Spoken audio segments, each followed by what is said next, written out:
Orient Express. Now, this new version of Murder on the Orient Express is directed by and starring Kenneth Branagh, and it's got just a whole crop of A-listers on there. Too many to name. Michelle Pfeiffer, Daisy Ridley, Penelope Cruz. We can go on forever and ever. So much like the original, this was, an ensemble cast and a mystery.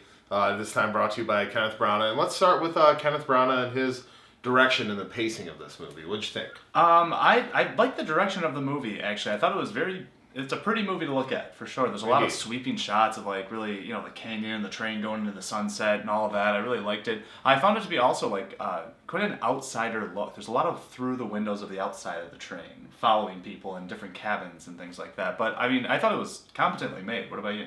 Yeah, I think the technical aspects of this movie are very tight. It was shot really well. It kept the mystery going as far as, what was going to happen next. A new piece of evidence was unfolded before things got a little too slow. But there were times where, it's maybe because I've seen the original, Nate hadn't, so maybe it's because, I was starting to remember the original as these things are starting to unfold. The original's not one I say, go back to all the time. I knew beat for beat what was going to happen, but it was just okay, and then this leads to that, and I guess in my head I was just kind of waiting for things to happen. Yeah, I kind of agree with you on that one. I think the direction's great. The pacing, I think, is something to be desired because it does take a little while for this murder to happen. And I actually checked my watch, not because I was bored. I was invested the whole time, but I was I wanted to see when the inciting incident actually happens in this movie. And it's about 55 minutes into it. So, about halfway through. And you have to get to know these characters, I get it, and there are hints along the way before the murder happens, so you can start already putting puzzle pieces together.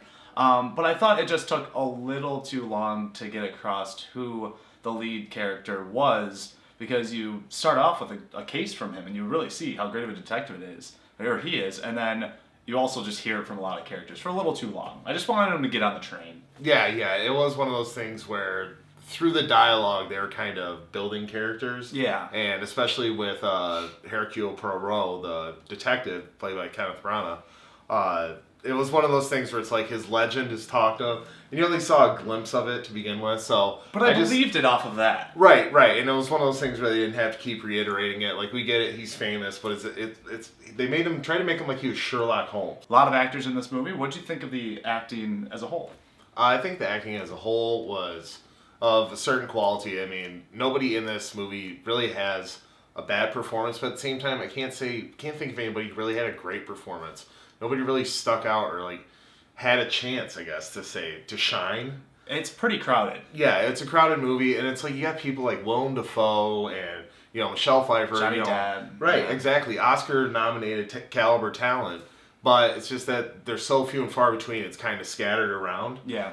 No one really stuck out to me. I think that my big beef, I guess, would be with Kenneth Branagh's performance. Anytime there was a funny moment, it was with him. Anytime, there was something to stand out, it was with him. And it just kind of came off as, self-promoting. I could see almost. That. Yeah. To the point where it's just I get it, he's supposed to carry this movie, he is the mainstay of it, and we're supposed to go around from character to character. But it got a little too distracting and a little too grandiose with his performance. I can see that. I did like him, and I liked his character, and I liked his mustache. I thought he was a cool guy to look at. Awesome, yeah, it was a cool mustache. But I can see where you're coming from. There was a little too much of him, and he it's not like he was trying to steal the show, I think. It just didn't even seem like he let the other actors have anything. As far as the mystery unfolding, it was one of those things where it didn't point you into a direction hard enough where it's ooh, it's probably that guy. Wait, no.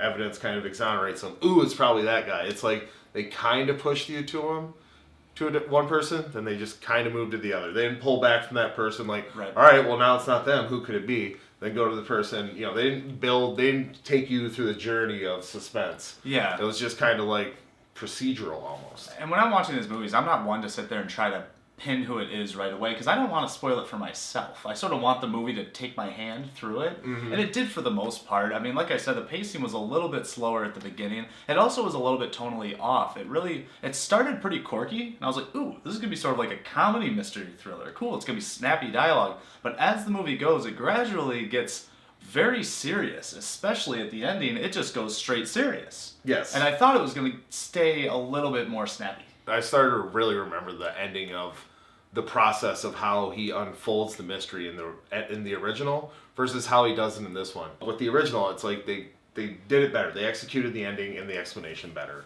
And I just couldn't help but compare it because it felt like it was lazy. I can see that, but I kind of disagree with that. I liked the ending because at first, as this movie was continuing on, I'm like, I don't know if I would ever watch this movie again. But they didn't go to flashbacks of everything to the point where I'm like, maybe it would be fun to watch the movie now that you know the ending. You know, I think that they didn't give away, like, in flashbacks, all the things you didn't get to see. So if you watch it again, you can catch them a little bit more instead of looking for them or, like, you know, already knowing them for what they show you. So I personally was perfectly fine with the ending. I thought it wrapped up quick enough where it didn't drag too much. Buffs. Okay, Dennis, you've seen the original, you saw the new one. I mean, what'd you think? Put a score to it. I mean, I do have some negative things to say about this movie, but there are also some very good things about this movie. I think this is a good update to the original, and I think that if you've seen the original, just stick with the original. You'll enjoy it more. But with this one, if you haven't seen it, you're looking for, you know, a good mystery. Just, once again, if you walk into this movie blind, I think you'll enjoy it more. I was starting to recollect things as the movie was going. Yeah. So I can't say it's a bad movie, can't say it's a great movie, so I'm going to give Murder on the Orient Express a 6 out of 10.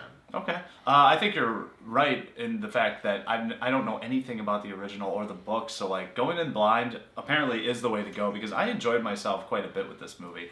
I think there are some pacing issues here, but when I go into a mystery, I want to be like, all right, engage me in this. Like, let me ask some questions and answer them for me. And this movie did. Not to the best of its ability, but it did. I was entertained. I enjoyed myself. I felt the cold in it. I feel like it's a good start to the holiday movie type of genre. So I'm going to go higher. I'm going to go a 7.5. I enjoyed myself with this movie.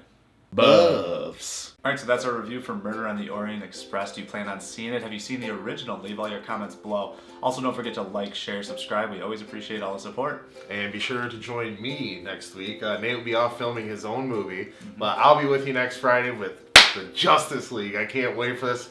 Yes, I know the DC. I know the DC movies that have come out. I know Zack Snyder, but I'm a DC Comics fan. I've been waiting for a Justice League movie for 20 years, and it's finally here.